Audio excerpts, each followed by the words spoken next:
So when we talk about fantasy books for children, we can often classify them as low fantasy or high fantasy. So a low fantasy book is a story that doesn't have a lot of elements of magic. We might only see like one or two magical elements, but otherwise the story is fairly realistic. So for example, Cry Heart But Never Break, which we looked at earlier in the Sneer Pod, in that story, we have four children who are facing the impending death of their grandmother, which is a realistic situation that people face every day, unfortunately. And we have this one magical element, right? We have this figure who looks like the Grim Reaper coming to their house and telling them a story, and they're pouring him coffee, and he sets their grandmother's soul free. And that's the magical element, right? This Grim Reaper figure. But otherwise, the other events in the story are realistic. As another example, you're probably familiar with the book Charlotte's Web.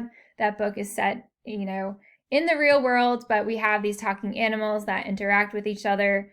And that's a fantasy because, of course, animals don't talk. At least they don't talk in front of people. You never know, right? But Charlotte's Web is a good example of a low fantasy.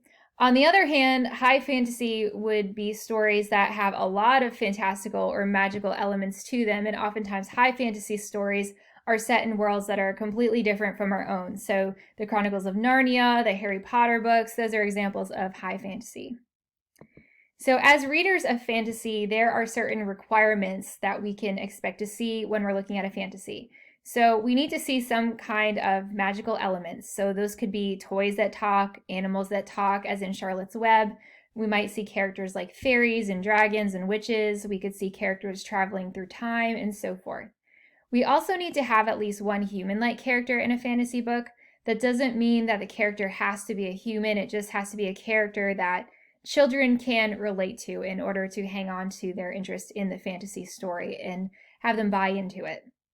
So speaking of buying into a fantasy story, when we read a fantasy story, we temporarily suspend our disbelief in all the fantastical and magical elements that we are encountering in the story, and we buy into the fantasy world. So therefore, fantasy worlds, fantasy stories have to have a consistent set of rules and principles and norms that characters must follow. So when a rule of the fantasy world is broken, we as readers lose our faith in the story and we don't tend to buy into it. So whatever those rules of the fantasy are, they can be totally crazy and bizarre and unrealistic, and that's okay, but they just need to be consistent throughout the story.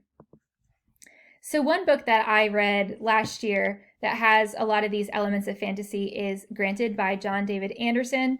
And this is a book about a fairy named Ophelia, and she lives in this wish-granting tree called Haven with other fairies. And all of the fairies have different roles in this book, but Ophelia's role, her special job, is that she is one of the wish-granting fairies, which is a very high-status fairy.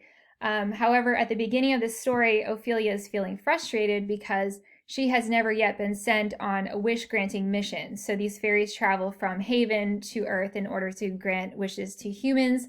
But then Ophelia is given her first mission and she's very excited.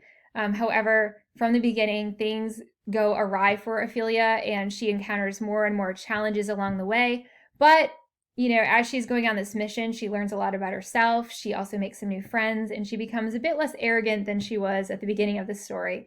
And this book, Granted, has a lot of these fantasy requirements, right? We have magic elements like fairies. We have a tree that can grant wishes. Ophelia, the protagonist of the story, is very human-like. Even though she's a fairy and not a person, we can relate to her because we can all relate to, going on a quest or some kind of journey, or even just going about our daily lives and having just everything go wrong and having it be really difficult. So we can all relate to that. So she's very much human-like.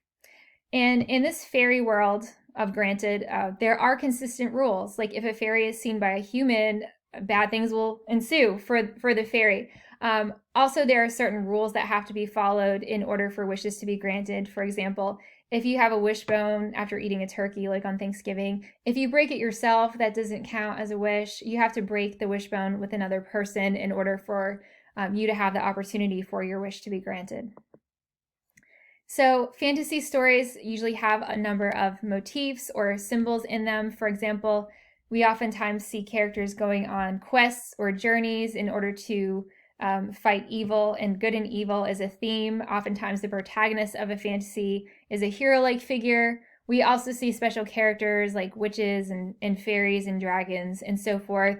We see fantastic objects sometimes, like maybe a crystal ball or like a magic wand, things like that.